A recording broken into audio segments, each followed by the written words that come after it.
All right, today we're going to talk about the colonial reforms and governance reform attempts, largely by the Spanish government to reform its colonial systems in the later 1700s because of the general smuggling and other kind of corruption that was going on that we talked about last time. So Spain will undertake a giant series of focused reforms that historians and textbooks referred to as the Caroline reforms in the late 1700s. And after that, we'll talk about the kind of long-term results of those reforms, how there's some improvements, but generally a lot of those economic and governance problems persist even in the midst of those reforms and later on.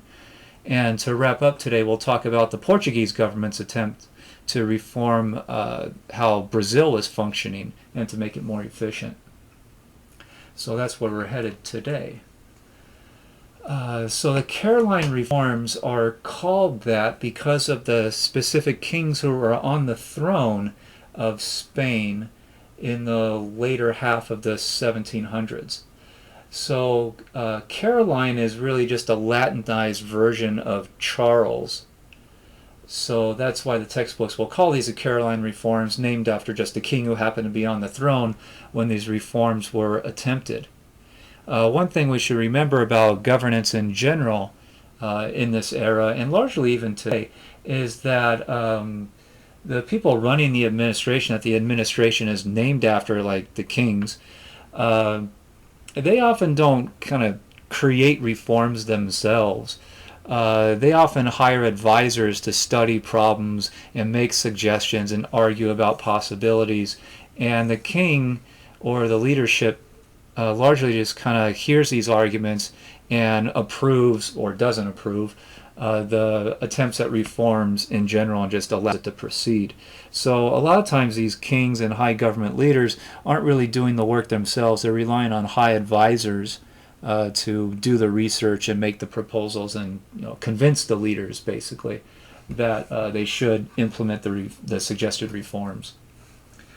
So again, the Caroline reforms are named after King Charles III and King Charles IV of Spain. And a lot of historians argue that Spain's colonial economy and governance, it was getting better from the early 1700s, a little bit at a time, for the reasons we talked about last time, but there was still a ton of smuggling going on and a ton of corruption within the government and the tax collection and whatnot. So there are still major government problems that a lot of historians argue that only gigantic levels of government reform could have like on the level of ending the Cadiz monopoly over the American trade, ending the House of Trade system, and ending the general fleet system. Those kind of big level reforms were really the only thing that could have possibly kick-started the colonial economies again. They were pretty stagnant by about the year 1750 or so. So that's the general argument that historians make for why these Caroline reforms happen in the way that they do and when they do. One thing to remember specifically, though, is that there's this giant European war going on starting in 1756, and it becomes known as the 7 Years' War in Europe because it lasted for 7 years. This is a gigantic conflict that involved virtually all the major powers of Europe.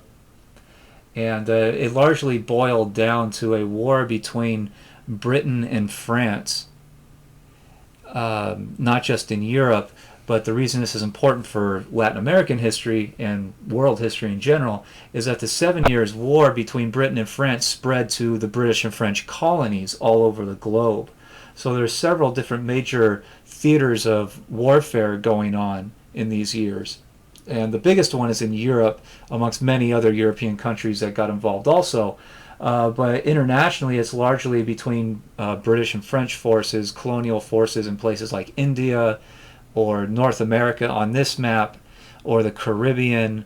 So this 7 Years' War, historians often refer to it as one of the first worldwide conflicts, because of the expansive colonies that Britain and France had at the time.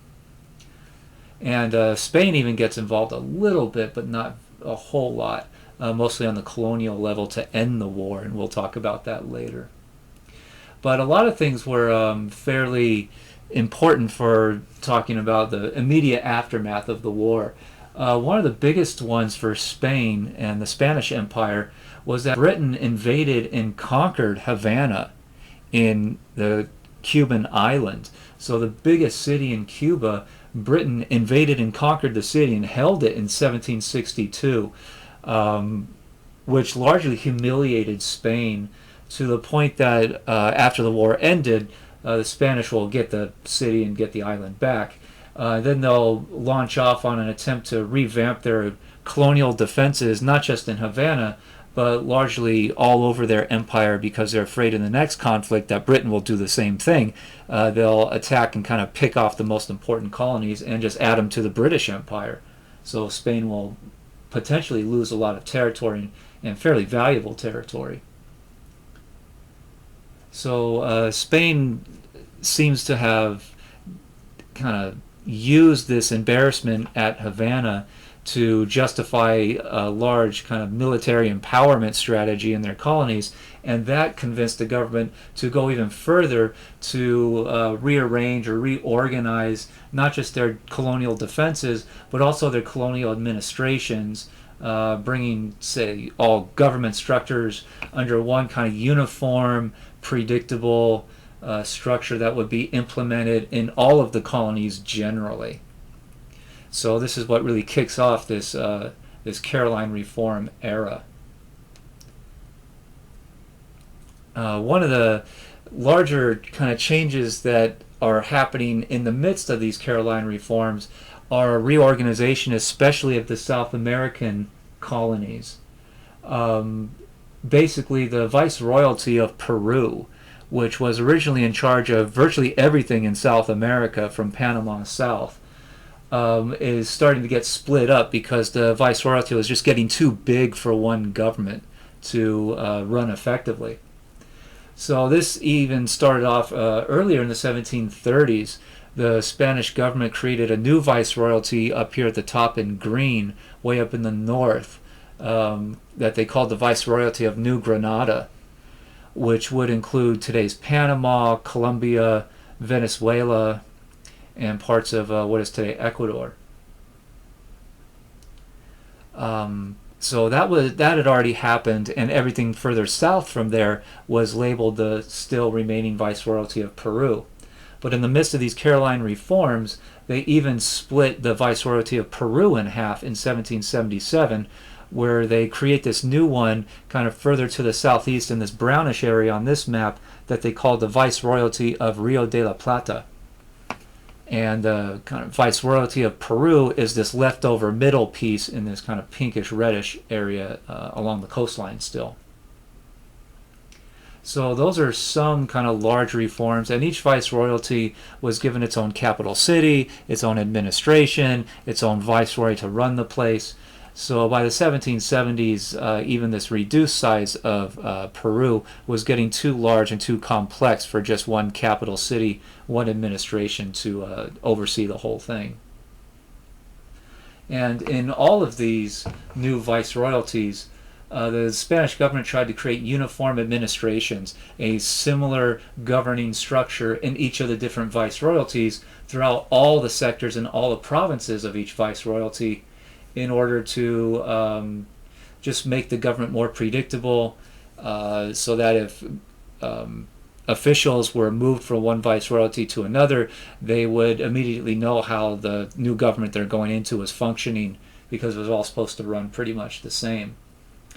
The Spanish government during these reforms also wanted to stop the sale of colonial offices, especially the higher level offices, because they knew that was creating bribery and corruption and smuggling and all kinds of inefficiencies. So the government decides to stop selling those offices in the 1770s. The problem, though, is that the government didn't have a whole lot of money, so if they did, they basically said that they would like to pay off those corrupt governors to kind of get them to just go into retirement. But the Spanish government just didn't have the cash to pay off all those corrupt officials, so they instead used what historians often call the attrition system, which is basically wait for those corrupt officials to resign or retire, and then just appoint someone to that office as a replacement that would not have to buy the office to get into power. So that's what we call attrition. It's just waiting for the people in office now to either die off or leave office for some reason, and then you just replace them with appointments based on merit rather than just someone that has a bunch of money and can buy the office.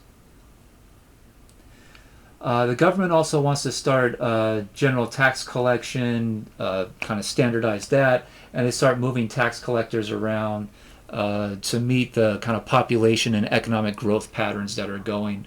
So that's another major attempt at reform. Instead of just letting the tax collectors stay where they are, even though different areas are growing and trade is growing far away from the tax collectors are, the government will start moving the tax collectors around to meet the need.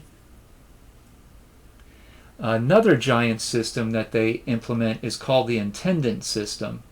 And this is intended to create a uniform government for all of the colonies and to bring them closer under Spanish government direct control from Spain. So the Spanish government will basically appoint what they call intendants to go out into the colonies and be overseers, really administrators of individual colonial provinces.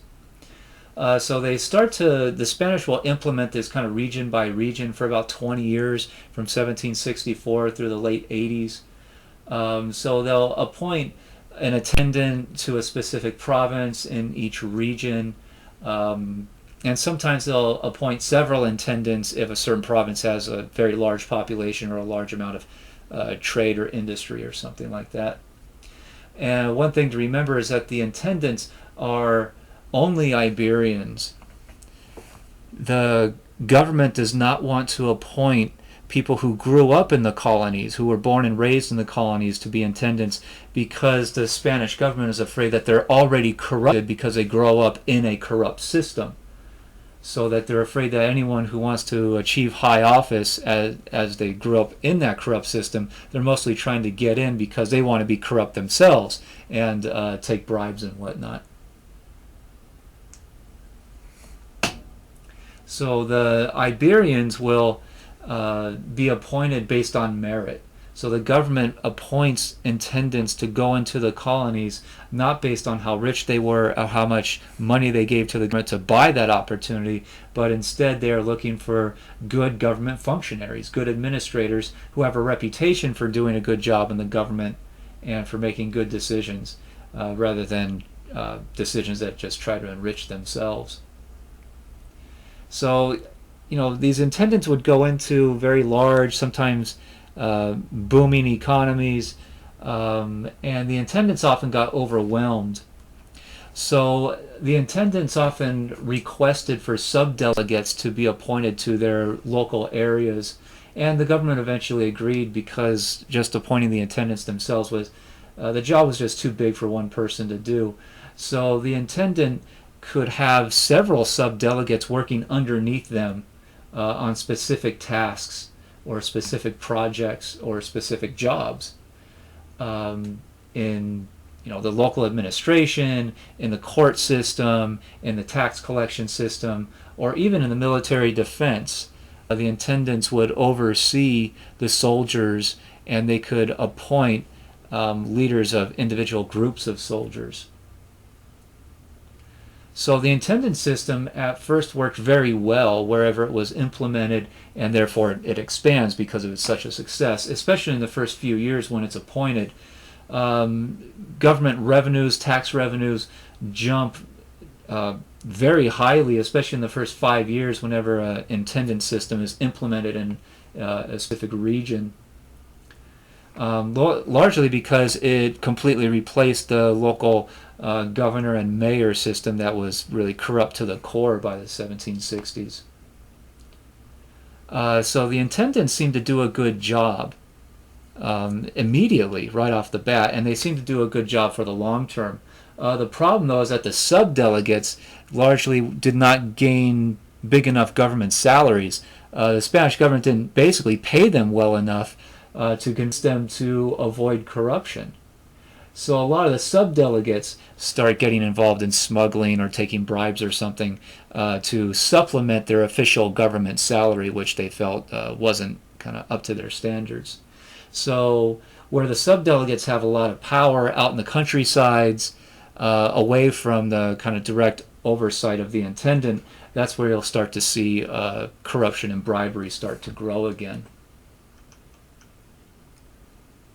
But the subdelegate system worked much better in more urban areas, kind of the bigger cities and bigger towns, because that's where the intendants tended to be, and that's where the intendants could keep a much closer watch over their subdelegates and punish them or force them to resign or something if the intendant had any kind of evidence that their subdelegates, their kind of lower level workers, were getting involved in embezzlement or some type of wrongdoing, basically.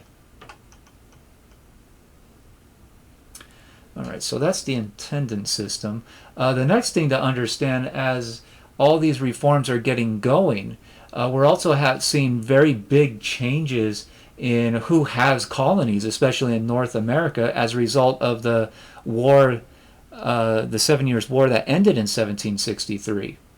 So the treaty that ended that war made big changes, especially to North America. So the image you see on the left, the map you see on the left, is a map of the North American colonies and which colonial powers owned which land before the war started. So you see especially the French in this orangish type area, they have a lot of land in Quebec, the northeast areas that are today Canada, and France also has a whole lot of land in the middle of the North American continent, in the colony that they call Louisiana, which spreads all the way down to New Orleans, and that's where the Louisiana capital city is, in New Orleans. And you see a little bit of there's some of these disputed areas way up in the northeastern corner of Canada, basically it's disputed between the English and the French, or the British and the French. And you can see the really giant change is that after the war in 1763, the French basically are the big losers of the war, and to sign that treaty and get the war to end, they have to sign over their massive lands in North America. So those lands are largely divided between the British and the Spanish. So the Spanish largely take over the western half of Louisiana, including New Orleans. And the English, the British, take over basically all of Canada, and they spread their eastern seaboard original 13 colonies, get land further and further west out into the Ohio area, all the way up to the Mississippi River. And in order to kind of pay for a lot of this, the treaty also says that you see on the map on the left that Spain had owned Florida as a colony. And in order to gain that big chunk of Louisiana, Spain gives up Florida and gives it to the British. So the British are really the big winners of the 7 Years' War. And that's just in North America. The British won other rights to other kind of French colonies, especially in India, around the world. So those are the big results of the treaty. And the French are the big giant losers of that war, and they'll look to get involved in future wars to try to gain back land or get Britain back for having taken all that from them. After the war, though, Spain basically expected more attacks to be launched in the next war against their colonial possessions. So again, Spain will start investing in building up their fort system, hiring soldiers to defend the forts in different colonies. The biggest project is really in Havana to protect Cuba from foreign invasion. New Spain is also a big target. They're the Spanish government is very, very afraid that eventually the British are going to start attacking westward and try to go after New Spain or try to get Louisiana. The problem, though, in the 1760s and 70s is that the Spanish government doesn't have a whole lot of money to spend on building up these forts and hiring lots of soldiers to defend them. So they try to kind of scrimp and save as best they can. So they'll build up forts in different important colonies, but they try to save money on the soldiers. So instead of hiring full-time Spanish government soldiers to be in the colonies and sit in the forts and prepare and train for a war, instead the Spanish government will pay local militias to be kind of a supplemental force for the fort. So they will pay some Spanish government soldiers to be in the fort, but they'll also hire these local militias to not be full-time soldiers, but to be kind of draftable into the Spanish army in case a war broke out, in case an invasion happened. The problem, though, is that these local militias, they're like part-time soldiers, basically, so they're not very well trained. Their equipment is not kind of kept up to government standards because it's only being used part of the time. But, this was a cheaper way to go, and the Spanish government saved a lot of money in doing this. The problem for the long term is that these kind of lower trained, lower paid militias will often make up about 2/3 of a whole theoretical army's total in any colony. So, the Spanish government on paper has access to a lot of soldiers in case of a war, but we have to remember that 2/3 of them don't have a lot of supplies. They haven't been training constantly, so they're fairly unreliable, and the full-time soldiers really look down on them and kind of didn't think that they were going to be reliable in an actual battle at all. And the government gets into selling commissions in those militaries to local Creoles and local mestizos and other kind of local colonial elites. So they're selling kind of the title of lieutenant or sergeant in the colonial militia to anyone who has money in the locality that wants to basically buy a title, buy some kind of honorable position. But for the main soldiers, the full-time soldiers, the officers were Iberians who had grown up in Spain. They had trained and they had experience in the official Spanish military and had risen through the ranks. So a lot of those officers from Spain are transferred into the colonies to try to build up the colonial forces as a kind of reliable fighting force. So the officers in the full-time soldier ranks were pretty well trained and they were experienced on the battlefield. And the government thought, obviously, that they would be the most trustworthy and loyal in case of any conflict. Another problem that Spain runs into is that they offer some money for people to join the part-time militias, but they don't offer a whole lot of money, so they don't even get a lot of soldiers to sign up. So over time, the Spanish government is desperate enough for militia soldiers, just to add names to the list, that they will turn to drafting gamblers or alcoholics or even convicted criminals into the militia to serve out any kind of prison sentence that they had been assigned as a result of being convicted of crimes out in the colonies. So that makes the militias even less reliable because a lot of these soldiers are just kind of forced to be there against their own will.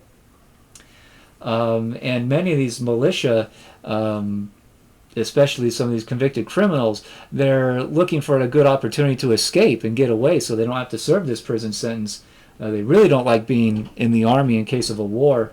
So a lot of these convicted criminals, once they're brought into the militia and they're starting to train and they're given weapons or a uniform, a lot of times they'll escape from the fort in the middle of the night and they'll take that weapon or that uniform with them and they'll basically run away in the middle of the night with those supplies and they'll sell them on the black market to make enough money. They hope to get on a boat and escape somewhere and go to another colony so that they never have to be involved with this again.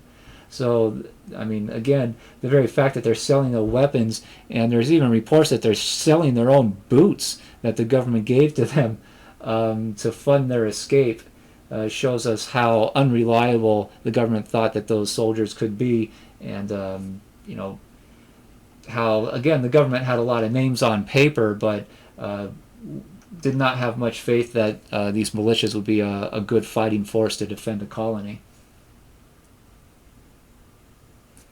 The good side of all this stuff, though, for the colonial general economies, is that the government is spending money.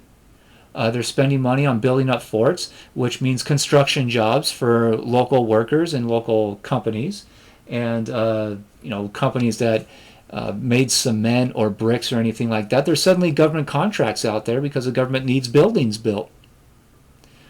And there's government contracts for boot makers and weapon makers, and government's buying up cotton to make uniforms out of. So a lot of this military spending to build up the defenses is stimulating the colonial economy, because these are direct cash payments to individual businesses to produce the stuff that the government needs to build up the army. And also they're giving direct cash payments to especially the full-time soldiers to be out there, which means the soldiers are making more money, which means they have more kind of disposable income, and they go into towns and they spend it. They buy land, or they buy houses, or maybe they just go into bars and they buy drinks and they buy food. So they're spending their government paychecks in the locality, which stimulates the local colonial economy. So the attempt at building up the colonial defenses has all kinds of kind of ripple effect in their local economies.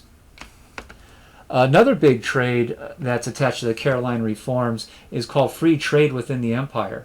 So this is another gigantic change. Free trade back then meant something very different than what it means today. So free trade today means that you can move goods around from one place to another without paying import taxes. That's not what free trade meant back then.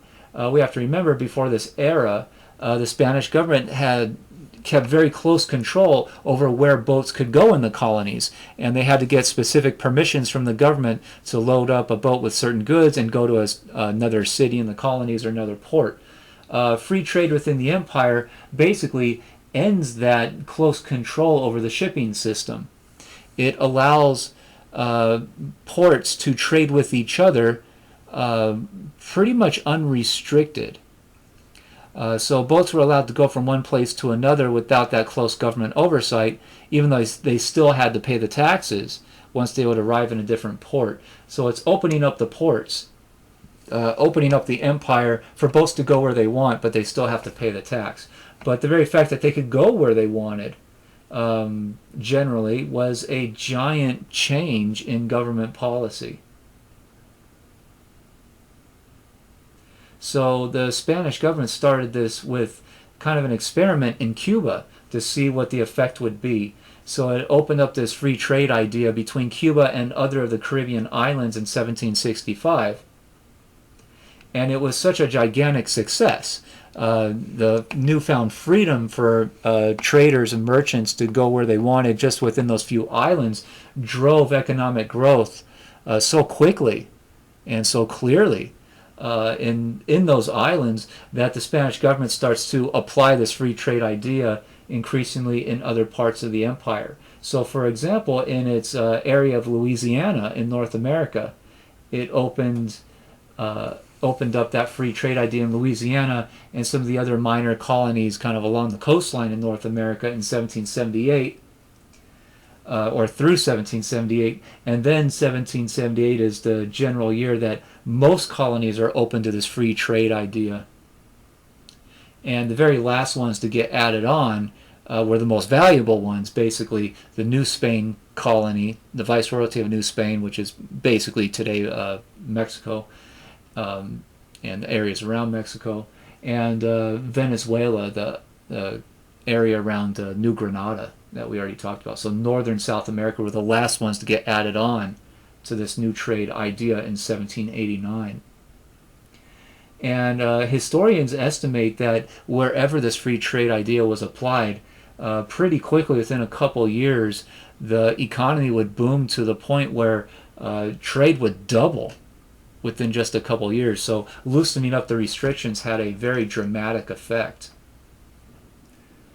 But not all areas in the viceroyalties experienced that economic boom. Some places economically suffered because of it. So places like New Spain or the viceroyalty of Peru were actually in some ways harmed by this free trade system because their domestic producers relied on the old kind of corrupted government controlling system that would control where the boats could go, because that controlling system kept prices high for imports in that viceroyalty, which gave an opportunity for domestic producers within that viceroyalty to start an obraje and start producing cotton or clothes or whatever kind of goods in that area that they had a market for, because the imports were so expensive.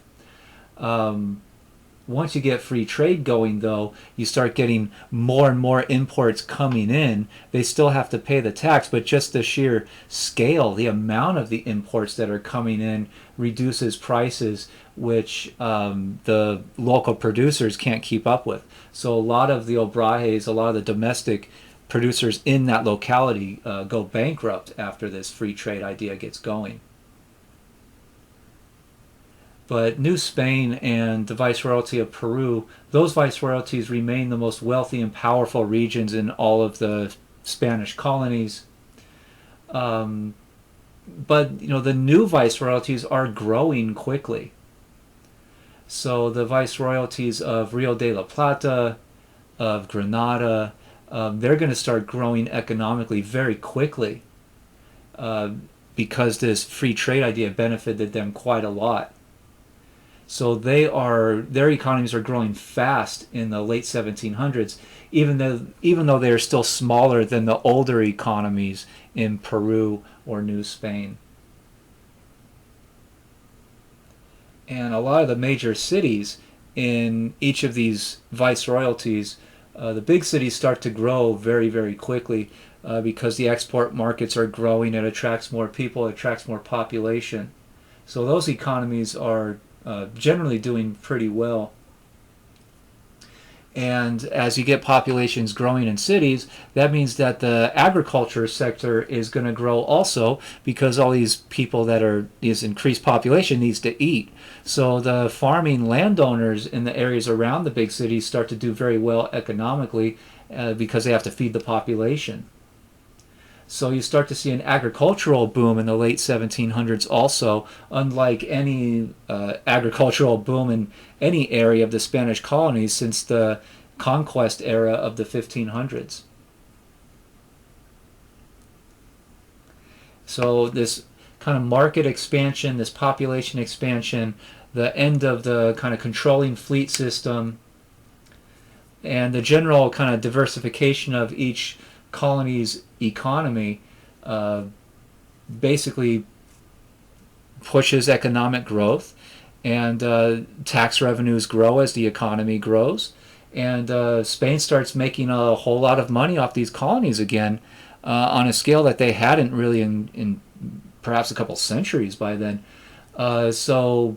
And it's coming through taxation and economic growth. It's not coming from what they did in the 1500s, which was conquer areas and steal all the gold that they can get their hands on, all the gold and silver, and start mining it like crazy.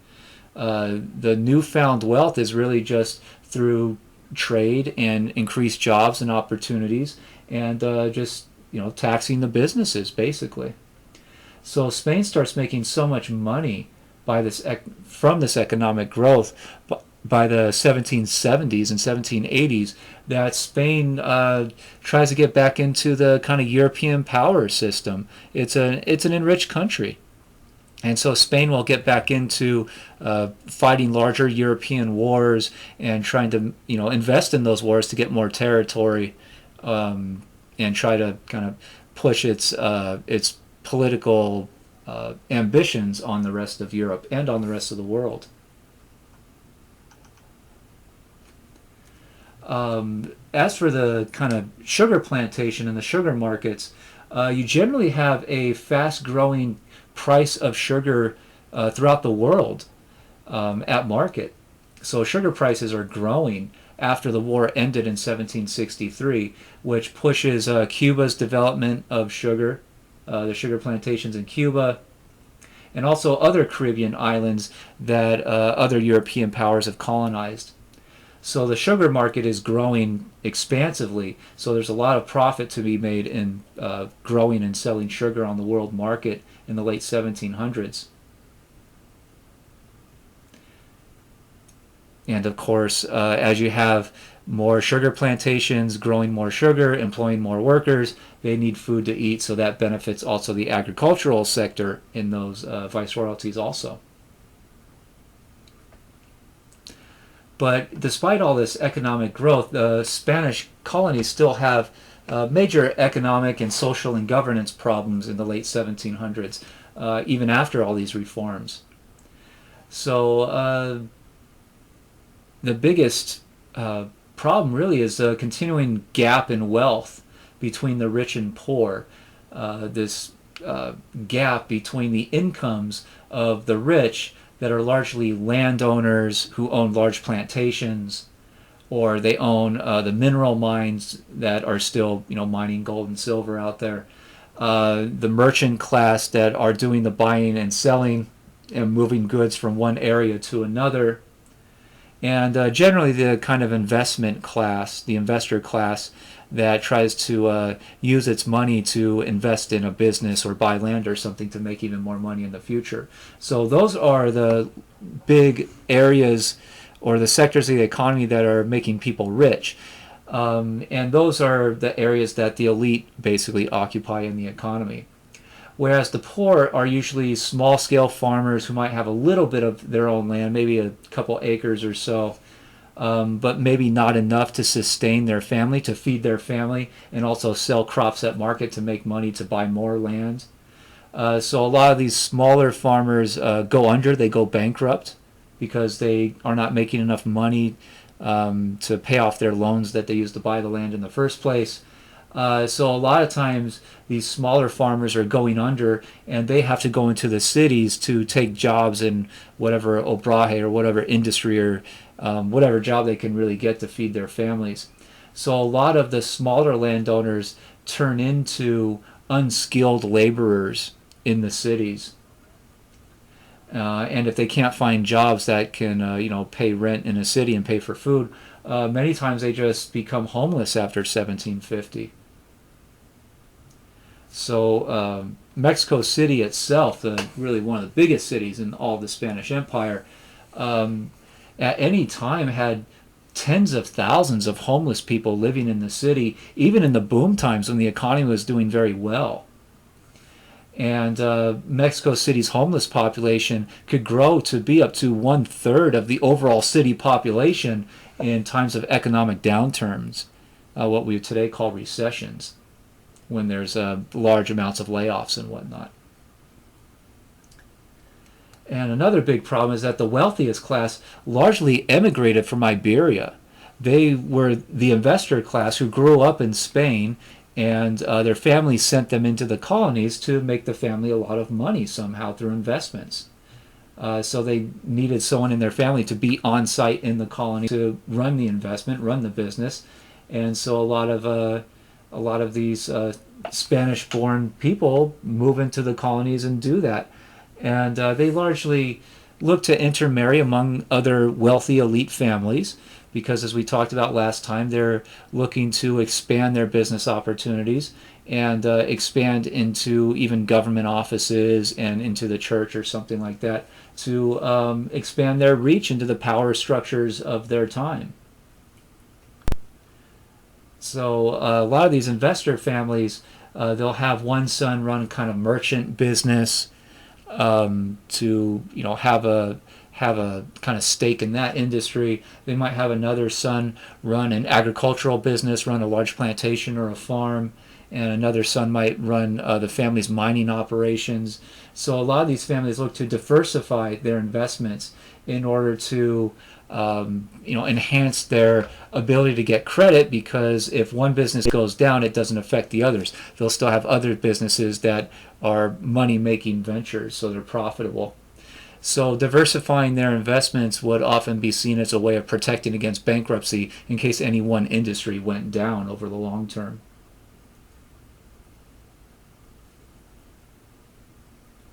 And this often also restricted a lot of opportunities for people born and raised in the colonies to rise up to that level of wealth. So a lot of the kind of native sons of the colonies, they might go to work for the big businesses, but they often struggle to make enough money to buy land or start a business themselves where they could become wealthy.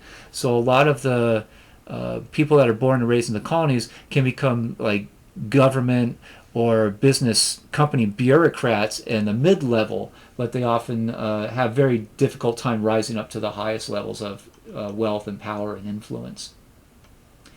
And one thing about these Spanish people who come into the colonies, they don't hide the fact that they're from Spain. They're very proud of it. So they make themselves very kind of socially visible by they demand to speak perfect Castilian as a language.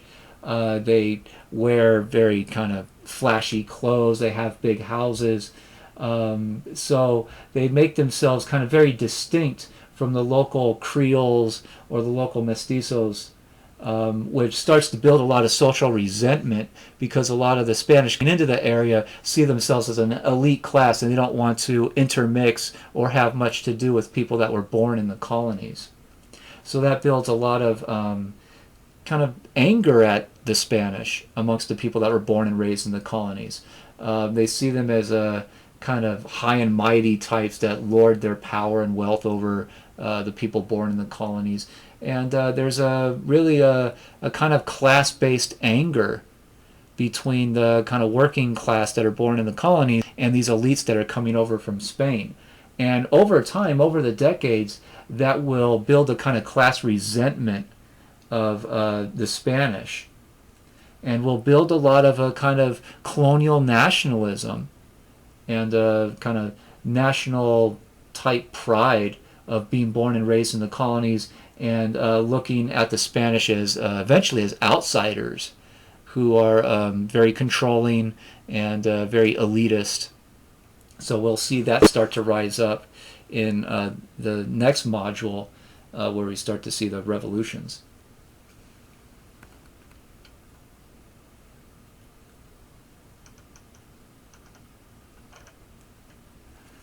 We also see a whole lot of influx of African slaves after 1750, which the slaves were given certain types of jobs in plantations and in the cities, and that really lowered the status or the prestige of having one of those jobs if you're a native-born colonist, a person born in the colony that did those jobs. And also adds a lot of racism to the society because a lot of the colonists feel very much kind of looked down upon by the powerful Spanish that are in the area, and a lot of those colonists in turn want to feel superior themselves, so they will start to look down on the African slaves or almost anyone of a kind of African lineage, African ancestry.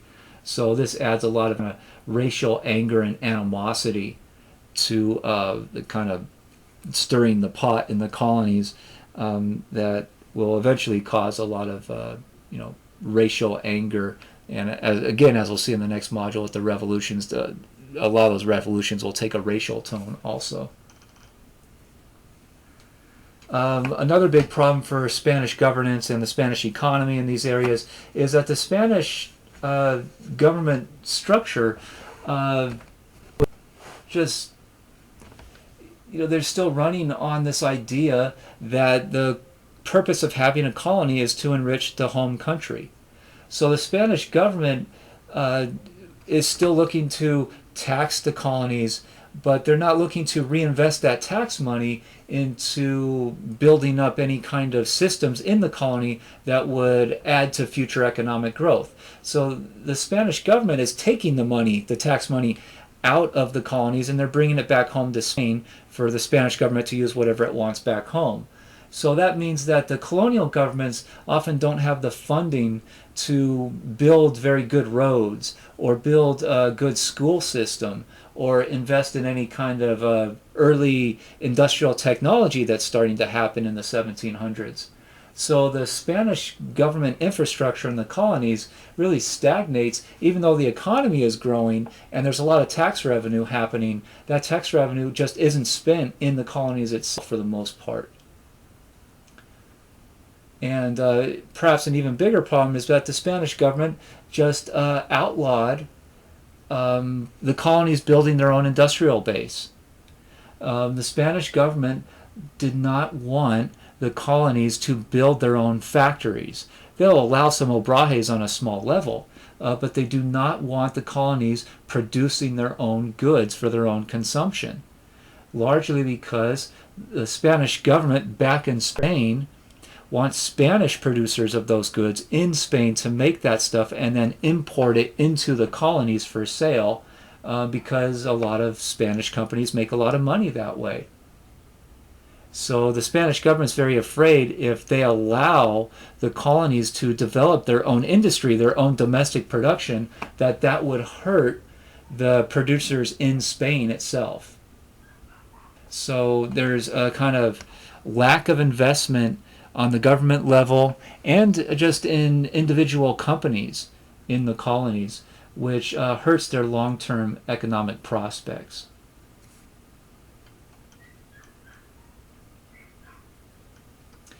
And largely, the colonies, they have a lot of agricultural land, but as the population starts to grow and the economy starts to grow, the colonies just cannot produce enough food, or they barely produce enough food to feed their local populations.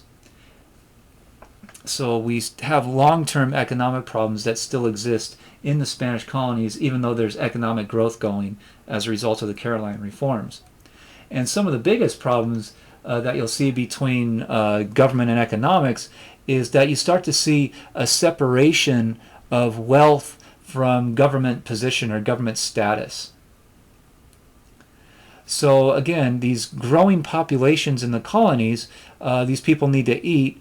So more people in the colonies means more food is required. And sometimes there's food shortages, which means that the food that is grown and sold at market starts to go be sold at higher prices, which means that the agricultural producers, the farmers, the big landowners who have large farming plantations that can grow a lot of this food, they start to see a lot of their profit growing in the late 1700s. The problem, though, is that a lot of them were born and raised in the colony itself, so they didn't have a lot of access to government appointment. So they could get rich, but the Spanish government would not appoint them to run the colony as a governor or as an intendant, because the Spanish government wants to rely on people from Spain to be appointed and travel over to the colonies to do that. So you have this growing group of wealthy landowners that don't have any growth in status or government power. And the intendants that are coming in often lack wealth because they're not buying their offices anymore. They're not coming from the wealthiest families in Spain. And when they go to the colonies, they're not given big, large amounts of land or anything like that. So the intendants are basically just, they live off their government salary, which means that they cannot build wealth for their own class over time. So over time, over the decades, you start to see a separation of wealth from government power. And that often can be problematic, especially for these old-style governments. These governments that are run by kings and their appointees, if they don't have the wealth to defend themselves, a lot of time they can face revolution or revolt, or at least a very strict complaint from the newly rich people who want to get into government. So they're going to start complaining about how government runs. So a lot of these Caroline reforms, they do a lot of good things, but they don't really reform the government well enough to make it run as smoothly as it possibly could. So there's a lot of long-term problems in the Spanish colonies as we get into the late 1700s, around the year 1800. And that brings us into the next section, which is to talk about the Portuguese reforms for Brazil. So Portugal, we already saw last time, was starting to rely very heavily on Brazilian profits to fund the Portuguese government's ambitions. And the Portuguese government starts running into some big problems, especially after 1750. Number one, the productivity of the Brazilian mines starts to fall, the gold and diamond mines especially. So they're going to start pulling less and less gold and diamonds out of the Brazilian interior for the long term. So that hurts the tax base and hurts employment and whatnot. Another big problem is that there's a giant earthquake just off the coast of Lisbon, which is the Portuguese capital city in Portugal itself. And that happened in 1755. And not only did the earthquake do a lot of damage to the city, but it also caused a giant tsunami because Lisbon is a coastal city. So right after the earthquake, a huge tsunami came in and destroyed what was left of the capital city. So the Spanish government has all kinds of problems after that earthquake in 55.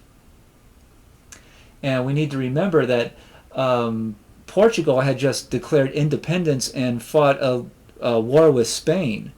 Spain had controlled Portugal as part of the Spanish Empire going back to the late 1500s. And Portugal was able to break away and declare independence, but had to fight a war against Spain, and they had to take on a lot of debt to fund that war. So the Spanish government has to pay back those debts after 1750 when they're running into all these economic problems. And another thing to remember for Portugal is that they have a lot of trade deficits with British shippers, with the British companies basically, to bring goods back and forth from Portugal to Brazil. So that means that they have a lot of debts to pay to British companies also. And that really got started in the early 1700s. So the Portuguese government, as we get into the 1750s, and especially after the earthquake, the Portuguese government has kind of persistent, repeated financial crises and economic depressions in the late 1700s. So the Portuguese government is going to start looking to Brazil as a solution for those economic problems. And we become increasingly reliant on Brazil as the solution. And the Brazilian economy starts to diversify after 1750. Remember, the kind of early colonial Brazilian economy was largely based in sugar, and then in the early 1700s it expands into gold and diamond mining. And later on, after about 1750 or so, it'll diversify a little bit more, and largely will start growing cotton. So Brazil will start growing a lot of cotton for export on foreign markets because there's not a lot of factories, clothing factories in Brazil itself. So that's one of the solutions that Brazil tries to implement for its kind of depression that it's going through, because it's so closely tied to Portugal after the 1750s. So cotton was a great boon for Brazil because it costs less than sugar to grow, which means it requires less workers and requires less refining, because oftentimes the cotton plantations would just pull the raw cotton off of the plants and they just put them in bales, kind of big containers about the size of a kind of large trash can or so. And they would put it on boats and send it to places like Britain to be refined in advanced industrial factories, or as Britain first starts undergoing the Industrial Revolution, building clothing textile factories is one of the early kind of moves toward industrialization. So those factories need a lot of raw cotton, and Brazil is one of the giant early suppliers of that raw cotton. So the Brazilian cotton plantations become very profitable fairly quickly. And Brazil will also start to grow and export tobacco in the 1700s. So that will become their kind of third highest export. and become also very profitable because tobacco smoking, cigarette smoking is still kind of a big kind of social pop culture fad in Europe. But sugar will pretty much always remain Brazil's biggest economy, biggest sector, most profitable thing, especially after some revolutions in the Caribbean start to hit around 1790. And those revolutions will destroy a lot of the sugar producing capacity in those Caribbean islands, which means that sugar demand is growing in the world, but the sugar supply goes down because of those revolutions in the Caribbean, which means if you want to buy well-made sugar, you're going to have to buy it from Brazil, basically. So the price of sugar skyrockets in the 1790s, which makes a lot of, especially Brazilian sugar plantation owners, very wealthy.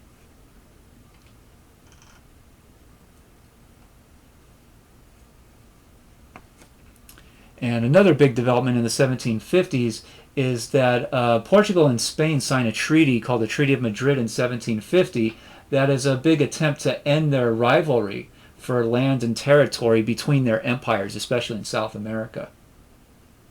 So basically, the Brazilian colony and the Spanish colonies like Rio de la Plata, this brownish area on this map, they're growing so fast that they're growing, kind of Rio de la Plata is growing eastward and Brazil is growing westward, so they're starting to have conflicts with each other by 1740s or so. And there's starting to be kind of intermittent little battles and warfare amongst colonists. So they signed this treaty in 1750 to kind of tamp down on that and to try to end those rivalries. But the treaty itself collapsed in 1761, which opened up a period of warfare, colonial warfare between the two powers, especially in South America, between 1761, and that fighting will go on kind of every once in a while intermittently until 1777. And they signed another treaty in 77, which basically gives the original lands back to the original owners before the fighting broke out. But the big effect of this kind of intermittent fighting is to really drain Brazil's treasury, because that fighting requires soldiers and weapons and all kinds of costs. And Brazil's treasury didn't have a whole lot of savings going into those fights in the 1760s and 70s. And Brazil was undergoing a kind of economic depression in the 1750s through the 80s. So the Brazilian treasury is pretty much drained in these depressions and these infighting or fighting with the Spanish colonists. And so by the late 1770s, they're trying to figure out, what are they going to do to get their economic growth going again? And that leads us into this guy who becomes known as the Marquis de Pombal. That's his titled name. So his birth name is Sebastião José de Carvalho e Melo. He came from a kind of landowning family. He was high up in the Portuguese government, so he's a Portuguese official. And he gets kind of appointed as the head of a Brazilian reform effort.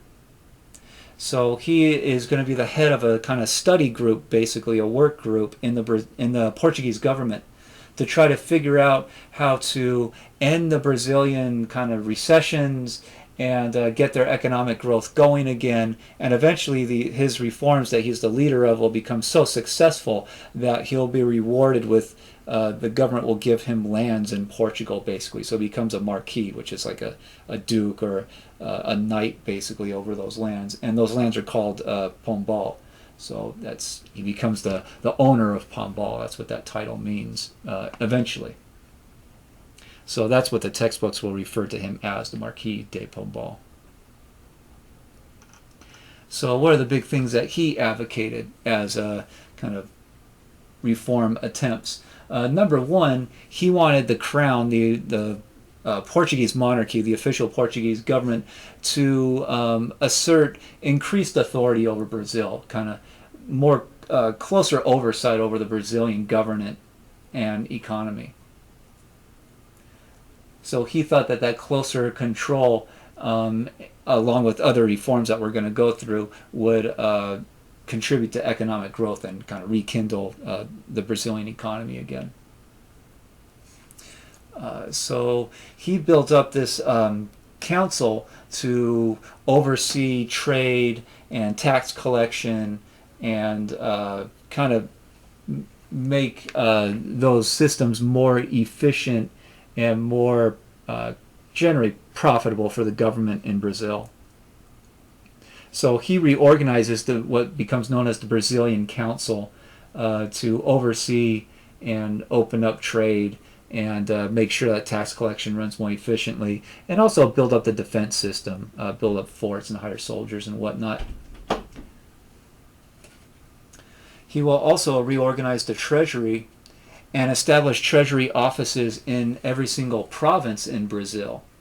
So he believes, and is proven true, that this will make the treasury more efficient, the tax collection more efficient, because each of the tax collectors are going to be watched much more closely by overseers in their own province rather than a kind of governor in the capital city trying to oversee all of the tax collectors in all of the provinces in Brazil. Another thing that he does is to attack the church's power in Brazil. So a lot of the Catholic Church had become involved since the early 1700s in giving loans in Brazil and therefore collecting loans and interest. And also the church got involved in smuggling operations in Brazil, so especially going into the interior by the early 1700s. So that had become kind of like a sick joke within the Brazilian government, basically, that the church, especially the Jesuits, are getting involved in a lot of this stuff. So they're doing deals under the table to enrich themselves. So Pombal first tried to get the government to kind of move some of the church officials around and try to bring the church officials under more government oversight by taking over the officials' pay rate, their salary. So Pombal tried to make the church officials government employees, basically. And of course that didn't go over well with the Catholic Church that wants to oversee their own members much more closely. So that attempt at bringing them under government control had pretty little effect. So Pombal was so angered by the late 1750s that the church is kind of trying to outmaneuver him to stop these reforms against the church from happening in Brazil, that he eventually convinced the king and the high-level government to expel especially the Jesuit order from not just Brazil, but the entire Portuguese Empire, to kick them out from all of those lands from 1759 to 1760. So that's when the expulsions happen. And this has all kinds of gigantic economic effects for Brazil, because the Jesuit order were some of the biggest landowning powers in Brazil. The Jesuit order had acted as bankers, basically, making loans to private businesses in Brazil. The Jesuits had also built up the most effective and largest education system in Brazil. And the Jesuits had also gotten involved in slave trading. So those are some of the biggest kind of economic zones in Brazil, the biggest economic industries. So the expulsion of the Jesuits had all kinds of big ripple effects on the Brazilian economy. And generally, once they kicked out the Jesuits, the government would take over those institutions, education or money lending or just the church lands out in the kind of Brazilian agricultural areas. And the government would try to run some of those institutions, like the education system or something. But honestly, the government wasn't really interested in running formerly owned Jesuit farms or Jesuit businesses. So instead of running them, the government just put them up for auction and sold them to the highest bidder. So that outraged the Jesuits, obviously, and also had a lot of just chaotic effect on the lending and slave markets and even the agricultural markets, because anytime there's an auction, it's really whoever comes in with the money and they're willing to buy up something. And if there's just not a lot of people who show up at the auction, a lot of land can get sold for very low prices. So this again does a lot of causes a lot of havoc in the agricultural sector, in education, in the slave markets. I mean, it's really pretty extreme. So there's a lot of major ripple effects in the Brazilian economy as a result of the expulsion of the Jesuits under Pombal. And he also ends the Portuguese fleet system that was still in effect, at least in small scale. He ended the fleet system and instead, as a replacement, licensed, sold kind of permission slips to individual ships to carry trade from Portugal to specific ports. So he created a government license system, basically, that Portuguese businesses and eventually even foreign businesses could buy up those licenses to carry a trade of certain goods from Portugal into a certain colonial port in Brazil. So this system ended a lot of the trade restrictions on general trade amongst the coastal towns in 1765-66. But especially British ships and companies start buying up a lot of those licenses to move the goods back and forth. And once the British start getting into the system, they also start bribing Portuguese tax collectors and whatnot to look the other way and allow a lot of British smuggling in Brazil. So the British start off as going through the official government system at first to get into the market, and once they start making money off that, they start going outside of the official system through smuggling, and that becomes a gigantic problem for Brazil by the early 1800s. Pombal will also start selling monopoly rights to individual companies to run specific trades, and especially slave markets, slave industries, to specific slave-selling companies. And he hoped that those would revitalize those industries, these monopolies, and they seemed to work for the first few years at least. But a lot of, especially these monopolies and license systems, were reduced when Pombal was removed from office in 1777.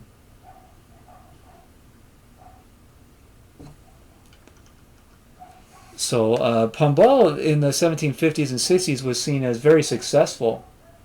But by 77, there's so much smuggling and other continuing economic problems, and there's also kind of political controversies in Portugal itself. A lot of Portuguese government officials did not like Pombal and what he was doing, and so they conspired to convince the king to remove him from office in 77. Portugal also, for the long term, will start enforcing a ban on Brazilian manufacturing in 1785 for the exact reason, same reason that the Spanish were doing the same thing in some of their own colonies. They did not want Brazilian industry to grow too much, because if Brazilian industry can make its own goods and supply itself, then the Portuguese producers that are in Portugal itself that are making goods to export into Brazil, they're going to lose out. So Brazil would start to enforce a ban on the growth of Brazilian manufacturing in 1785, which obviously outraged a lot of Brazilian manufacturers and a lot of Brazilian colonists in general, because now they're going to have to pay higher prices for goods made in Portugal and shipped to them. So they feel that a lot of kind of independence has been taken away from them. So Brazil goes through a kind of economic roller coaster through the 1700s. In the earlier 1700s, basically all of Brazil's economic growth was dependent on the gold discoveries and the diamond discoveries and the growth of those mines that we talked about last time, up until about the year 1750 or so.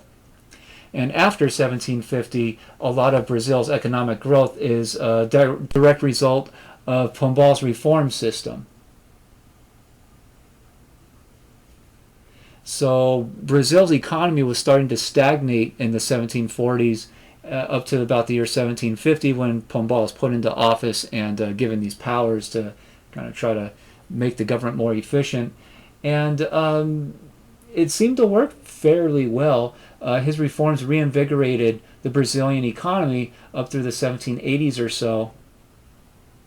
And then the Brazilian economy would really launch into a boom phase in the 1790s, largely because of the Caribbean revolutions that would destroy the Caribbean sugar producing industry to a large extent.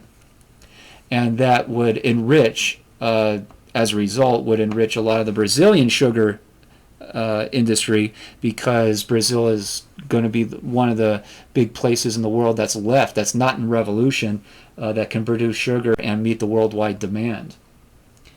So Brazil's economy has those three economic phases. The early 1700s based on gold and diamond mining, the mid 1700s based on really Pombal's reforms after 1750 into about maybe the early 1780s or so, and then the gigantic Brazilian sugar boom of the 1790s. So the entire century, the 1700s, made Brazil more efficient and more profitable, increasingly. So by the time you get to the late 1700s, 1780s, 1790s, Brazil is more efficient in tax collection and has a bigger and thriving economy, much larger than the Portuguese economy in Portugal itself. And so as we get into the early 1800s, some Brazilians will start talking about independence movements because they feel that they're being taxed to serve an outside force in Portugal. And they start to say, well, if we broke away, we'd be a better economy. And that'll feed into, again, the kind of revolutionary sentiments that we'll start to go through in the next module. So we'll stop here for today. We've really gone through a lot of government reforms in the past couple lectures in the 1700s. And we'll finish off this module by talking next time about a lot of native revolutionary sentiment, because a lot of natives are left out of these attempts at reform. The natives are still kind of repressed in both the Spanish and Portuguese empires. So we'll talk about what the natives are doing largely in the 1700s next time.